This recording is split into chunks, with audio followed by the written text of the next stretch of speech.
क्या पढ़ाई तुम्हें संघर्ष लग रही है? क्या तुम्हें भी पढ़ना एकदम बहुत बोरिंग काम, मतलब एकदम उलझन का काम लगता है? कॉपी बंद करने के बाद, किताब बंद करने के बाद क्या चैन की सांस ले रहे हो? तो तुम अपनी पढ़ाई को संघर्ष बना करके रख, एक जद्दोजहद में फंसे हुए हो। पढ़ाई को संघर्ष नहीं, रणनीति से जीता जा सकता। अगर प्लानिंग सही होगी, रणनीति सही होगी, तो कठिन से कठिन चढ़ाई चढ़ना, कठिन से कठिन युद्ध लड़ना, कठिन से कठिन परीक्षा में पास होना सब आसान है। चाहे जितना कंपटीशन हो, चाहे जितना, अगर आपकी रणनीति सही है, आपकी प्लानिंग सही है, एग्जीक्यूशन सही है, आप 100% जीतोगे। नोट करके रखो। अभी मैं अपने विषय की बात करूं, जो मैं पढ़ाता हूँ, केमिस्ट्री। बहुत सारे बच्चे केमिस्ट्री पढ़ने के लिए बस बैठते हैं, किताब खोलते हैं, याद करना शुरू कर देते हैं। अरे वैसे थोड़ी आएगी केमिस्ट्री, नहीं आएगी, वैसे जीवन में नहीं आएगी, और आएगी नहीं तो आपको पेपर टफ लगेगा। कोई पेपर हुआ नहीं आता है, बिल्कुल नहीं आता है, पेपर बहुत आसान आता है। पेपर बनाया ही इसीलिए जाता है कि बच्चे उसको सॉल्व करें, इसलिए नहीं बनाया जाता है कि कोई सॉल्व ना कर पाए। कोई सॉल्व नहीं कर पाएगा तो सेलेक्ट कैसे होंगे? बट कंपटीशन इतना है तो टफ तो रखना पड़ेगा ना यार। आपको अपने कॉन्सेप्ट्स को क्लियर रखना है। पढ़ाई रटना नहीं है, ध्यान से समझो इस बात को। रटने में और पढ़ने में जमीन आसमान का अंतर है। याद रखने में, सीखने में जमीन आसमान का अंतर।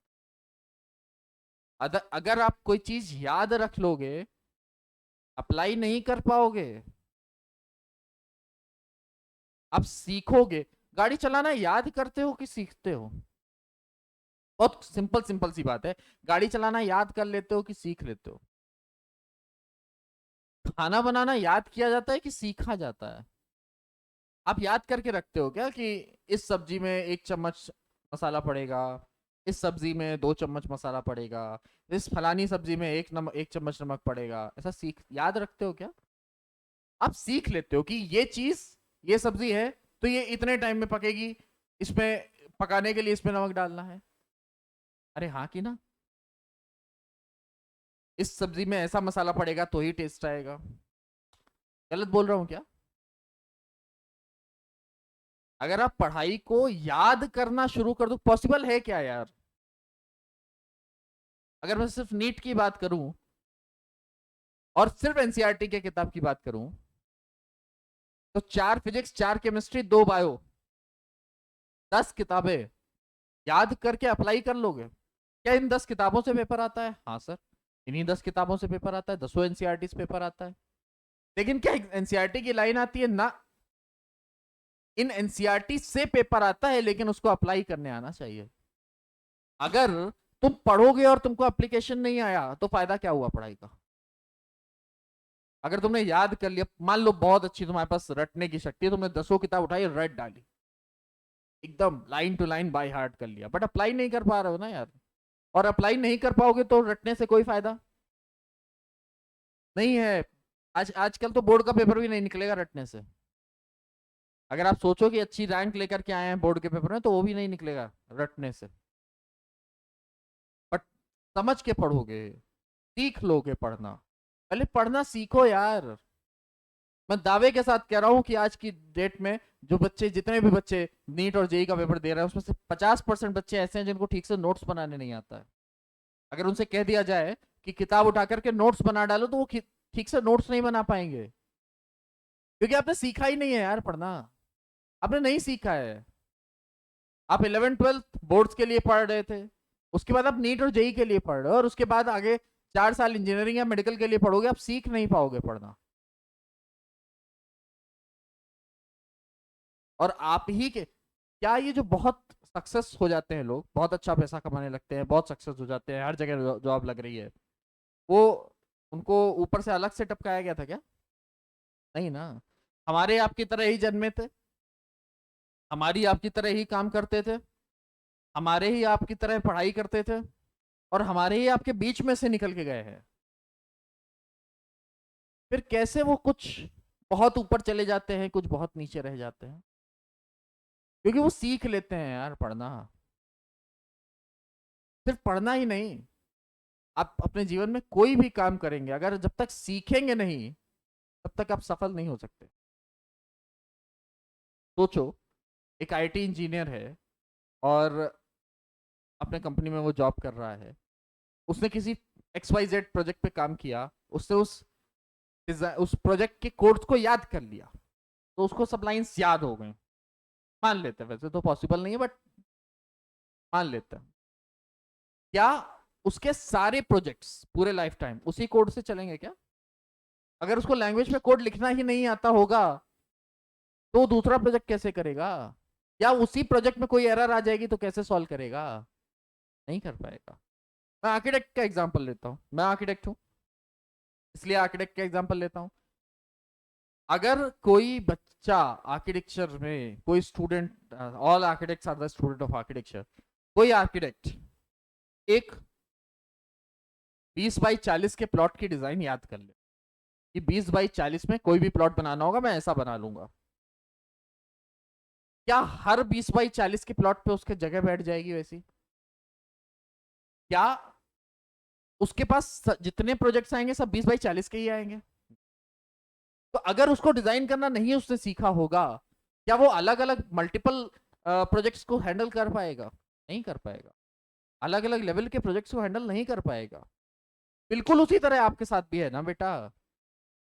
मैक्सिमम बच्चे कोशिश करते हैं कि वो याद कर लेंगे, वो केमिस्ट्री को याद कर लेंगे, वो बायोलॉजी को याद कर लेंगे, वो फिजिक्स, बायोलॉजी में तो चलो कुछ हद तक याद करने वाली चीजें हैं, जो चीजें नाम है उनको नहीं हटाया जा सकता ना। केमिस्ट्री में भी कुछ चीजें याद करने वाली हैं, उनको आपको याद करना पड़ेगा, बट हर चीज नहीं ना याद किया जा सकता, बहुत कम है याद करने वाला, केमिस्ट्री में सेक्शन बहुत कम है, मैक्सिमम चीजें आपको समझनी होती हैं। बट समस्या ये है कि मैक्सिमम बच्चे समझते नहीं हैं, बहुत कम बच्चे समझते हैं, उल्टा हो रहा है। बहुत कम चीजें याद करने वाली हैं तो बहुत कम बच्चे समझ रहे हैं। ऐसा मत करिए। और सिर्फ केमिस्ट्री का ही दर्द नहीं है ये सब चीजों का दर्द है, चाहे फिजिक्स का हो, चाहे केमिस्ट्री का हो, चाहे मैथ्स का हो, चाहे बायो का हो। सब मत करिए। मैं फिर से आपसे यही कहूंगा कि पढ़ाई को संघर्ष नहीं, एक प्रॉपर प्लानिंग, ऐसा टाइम टेबल बनाओ ना यार कि वो टाइम टेबल देख करके मजा आ जाए तुमको, टाइम टेबल को फॉलो करके मजा आ जाए। सिर्फ पढ़ना ही जीवन है क्या? मैंने एक वीडियो भी बनाई है जिसमें आपको मैंने बताया है कि कितनी देर आपको पढ़ना है, कितनी देर रिलैक्स, तो अपने टाइम टेबल में मेंशन करो ना यार उस चीज को। अगर नहीं बन रहा है तो हमारी टीम से संपर्क करो, मुझसे संपर्क करो, मुझे मेल करो, मुझे व्हाट्सअप करो, मैं बना के देता हूँ आपको टाइम टेबल। अपनी हॉबीज को जरूर शामिल रखो। सिर्फ इंजीनियर डॉक्टर बनने से कुछ नहीं होगा। आप अगर अपनी हॉबीज को फॉलो नहीं कर रहे हो, अपने आप को मार दोगे तो कुछ नहीं होगा। सक्सेस होने के लिए हो सकता है आप डॉक्टर बन जाओ, बट सक्सेसफुल इंसान बनने के लिए आपको अपने पसंद का काम करना पड़ेगा। मैं बनाऊंगा इस पे भी एक वीडियो कि आप अपने पसंद पे कैसे काम करें। बट बच्चों इस बात को ध्यान में रखिए कि आप मशीन नहीं हैं। पेरेंट्स से भी मैं कहना चाहूंगा कि बच्चे आपके मशीन नहीं हैं, इंसान हैं। खुशी से करने दीजिए, जो करना चाहें वो करने दीजिए। और बच्चों से भी कहना चाहूंगा, ऐसा नहीं है कि आपको छूट है, आप जो करना चाहो तो करो, तो कुछ भी कर डालो।